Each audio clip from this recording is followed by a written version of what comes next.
In the last episode on the Volvo Amazon build, I finished off the engine most of the way. There will still be a couple of components added here and there once the engine is installed on the chassis, and also the engine bay has been built around it. So for now, we're going to set that aside and move on to the place that it actually needs to be bolted onto, and that is the front subframe, and also finish off the rest of the basic chassis and rear suspension before we can move on to the interior and also the engine bay, but that is for another episode. So first of all, like I said, we're going to move on and start on the front subframe in order to mount that to the chassis and then later on fit the engine in.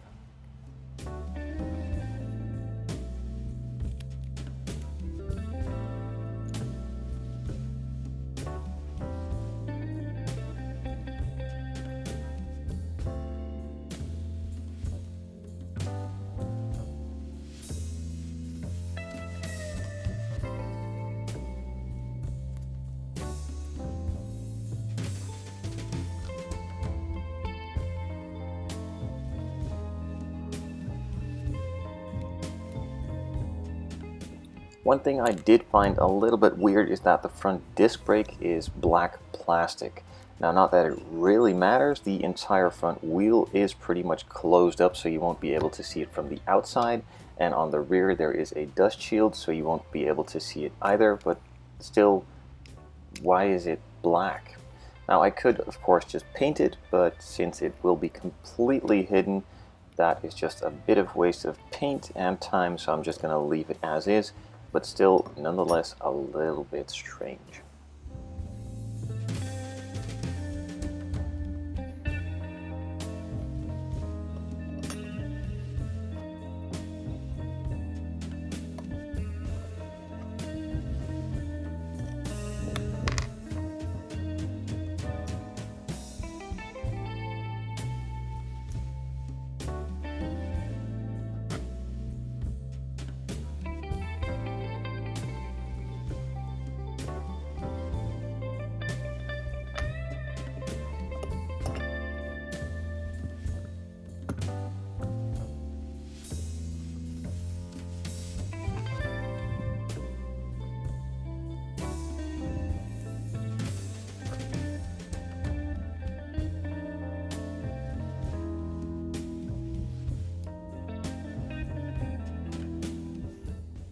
So most of the front suspension work and the steering components have been assembled onto that front subframe, and I can move on to some basic chassis pieces. The first of these pieces are some actual dust boots or mud flaps that go behind the wheel well so the mud doesn't splatter onto the car, or at least it just contains it a little bit. Now, I'm not a really big fan of the way that these look. I know that they are supposed to be on the car, and I see cars driving around with them on, but I still don't really like them. I don't really think they flow with the lines of the bodywork and kind of ruin it for me. Now, the front ones I installed and the rear ones I will get to later, but I think I'm going to be removing the front ones as I don't really like how they look, but that is all a matter of personal opinion. So with the chassis now assembled for the main base of it, I could move on to adding details, starting off with the exhaust.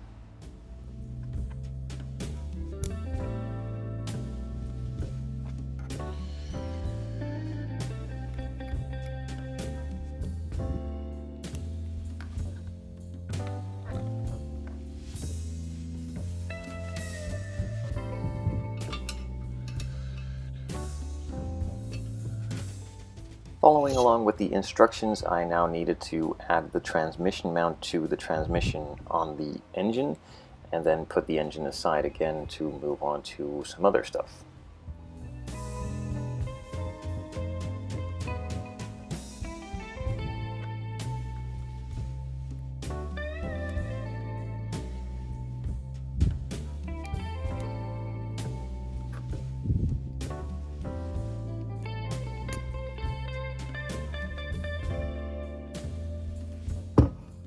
The drive shaft has now been assembled so it could be put in place as well for some of the other plastic covering and bracing to go on top.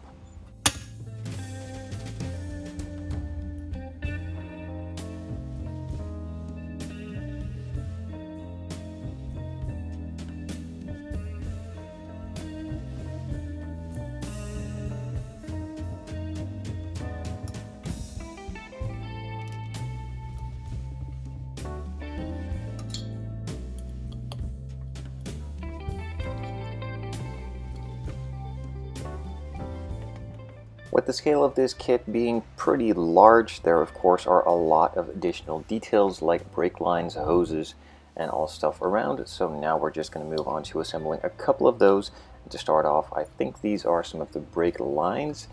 They just need to be put into place according to the instructions, but they mostly pop off pretty easily. So I just like to add a little bit of glue so they stay in place and I don't pull them off right after I put them on.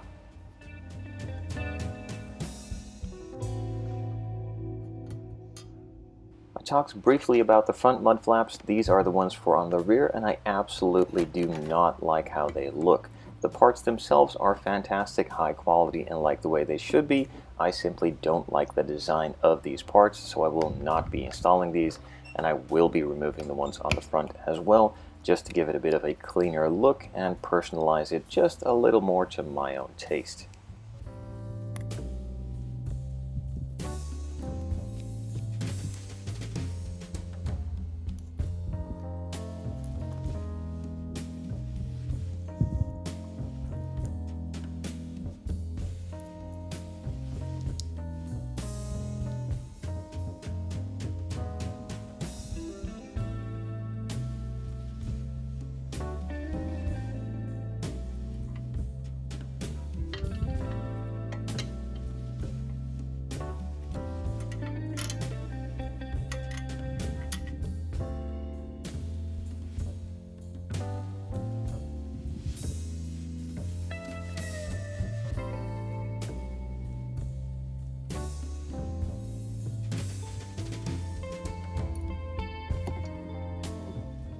The rear axle and suspension has been all completed, so we can move on to assemble it all together on the chassis after just installing the springs quickly and then aligning everything and screwing it together.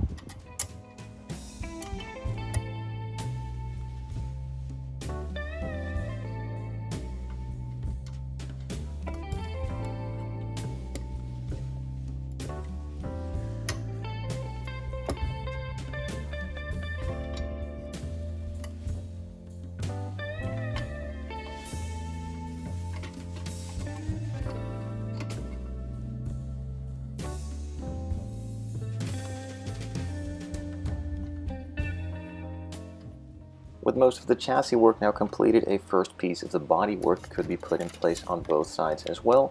Then we could start on the electronics. First off, a battery box needed to be installed in the rear, in the trunk where the gas tank normally is supposed to be, and that is then closed off. Also, a switch needs to be put in place so you can turn it on and off from the outside or underside of the body. And then a small circuit board with a lot of connectors needs to be screwed in the center underneath the rear seats, and then a lot of the wiring and lighting needs to be connected.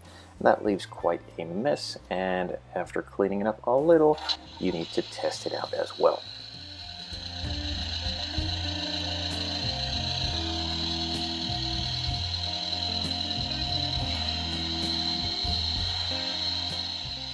So it sounds like the engine is working perfectly. Time to turn that off and check all of the lighting and switches to make sure everything that does what it is supposed to do.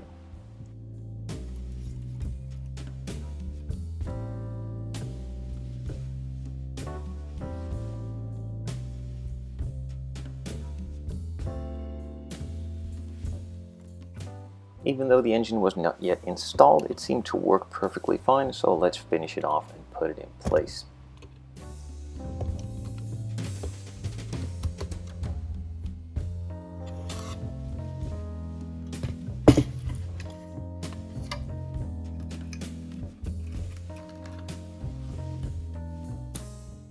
And with that, the chassis work for now is completed, and I can move on to the interior and also engine bay in the next episode.